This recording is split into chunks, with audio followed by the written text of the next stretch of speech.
Bendiciones, unboxing de este maravilloso regalo. Hoy mi esposo, pues bueno, me invitó a un café que terminó con este maravilloso obsequio y de verdad muy contenta porque para los que estuvieron viendo mis videos, el día de mi cumpleaños mi esposo me regaló estos micrófonos, pero no había tenido la oportunidad de probarlos porque trajo un adaptador tipo C. Y bueno, mi iPhone, perdón, no lo reconocía.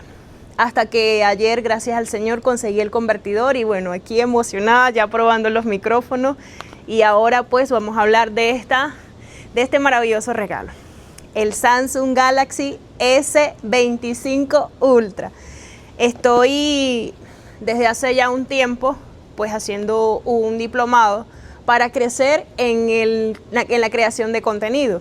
Y bueno, para ello se necesitan herramientas para que tus videos te queden pues extraordinarios y puedas llegar a más audiencia.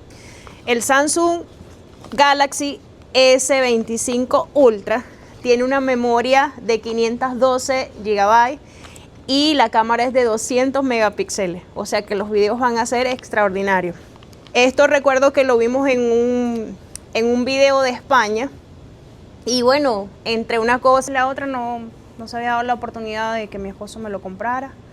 El Samsung S25 Ultra tiene una pantalla de 6.9 pulgadas. Viene con su cable solamente, el cable tipo C por ambos lados.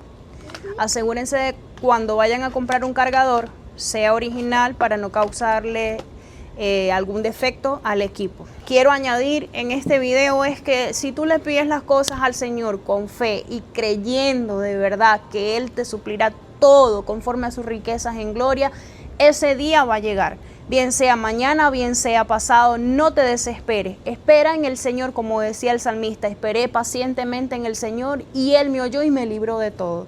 Te bendigo en el nombre de Jesús.